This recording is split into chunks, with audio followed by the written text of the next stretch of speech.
Hey everybody, Bill in Virginia. And this week I'm going to put in the bridge that goes over by the Purina Mills facility and then do some scenery work in this area. So what I did is I had a Campbell Structures kit for a tall curved bridge. I decided to not make it tall. I made it a short stature structure and still curved 18-inch radius, which is perfect because you can see the rail joint there and goes right there. It's an 18-inch radius curved section that I've already got in place. Now I've already set the bridge on the layout to determine where I need to cut for the additional channel and kind of set it on like that. So you can see I'm going to kind of make the stream bed come out this way. I'm going to do a little bit in here just so that it sits down. Now you'll notice, this goes all the way down to the bottom to the baseboard. Now over at this trestle, I've already got it where it's not that much lower than the pink foam board, probably about a 3/4 of an inch. So when this is all done, this is going to be a low trestle that's going to have a lot of fill in and around the vents and different things there. And it will really only be about this deep right in through here. So I'm going to cut this down. I'm going to not necessarily cut all of the pink foam board out. This is going to be filled with Sculptamold. I'll kind of build it up, make it look decent. And then debris from the garden is going to go in through here. So it's going to be a wider channel that then narrows as it goes down and then as it picks up additional streams. Now what I'm going to also do is over in here, as I've got sort of like this gully feature that comes off the mountain already, I'll probably carve in a little bit of a gully that comes in here and picks up the channel right here before it gets to the bridge that dumps in. So a variety of features. Now the bridge again is a wood kit, and I spray painted it the same camo brown that I did this bridge and that bridge.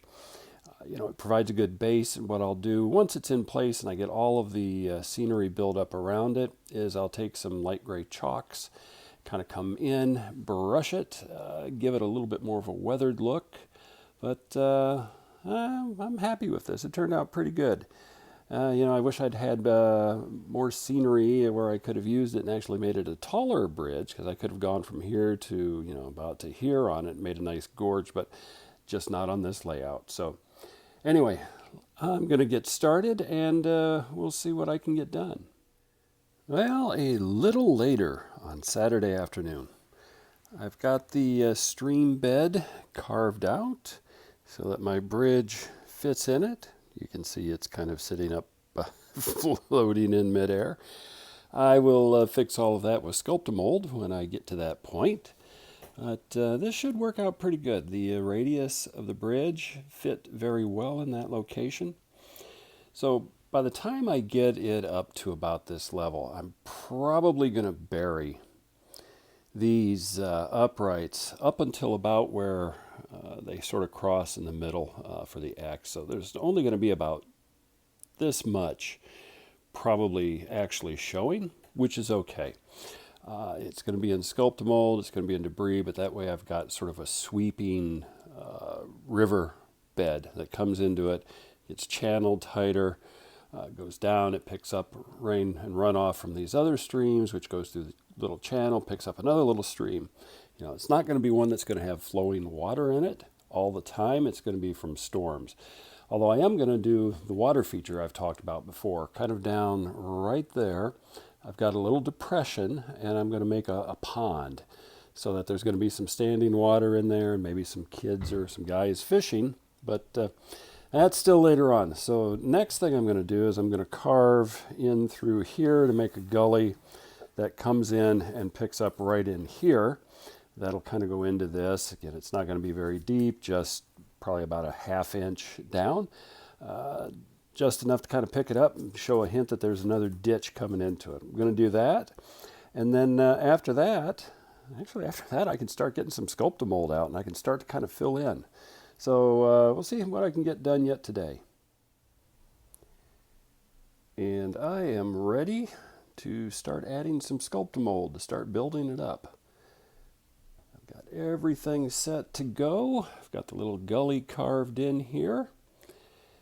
Next piece will be to start fleshing it out with the Sculptamold, and then I can start going from there. Well, Saturday night, and I have the Sculptamold in for the river base, as well as finishing up the scenery coming off of the mountain over here. Kind of get where the light is still decent. So the Sculptamold, just like I've been using in the past, is the base coat. I'm going to come back in, that'll be tomorrow, and put in a thicker lather of plaster of Paris in areas where I want to do a little bit of carving. You know, most of the base, well, not most, but all of the base of the stream is going to be covered with material for the stream bed, so I don't have to worry about doing too much there. You know, I've got some gullies in over here. I'll be putting in a lot of trees and grass and other vegetation in this area to kind of fill it, but you can kind of see how the overall effect is going to be on this. So I'm hoping it's not raining tomorrow, which it is today because I do not have any coarse material from my garden to fill in the riverbed. So that's going to have to wait until the ground dries and I can go out and do some sifting. But I'm hopeful tomorrow I'll be able to go out and get some and get started. I think everybody knows by now that's watched a number of my videos is I get to be impatient. So if I had the material like right now, I would be doing more right now. I just don't. So I'm going to call it a day and run some trains.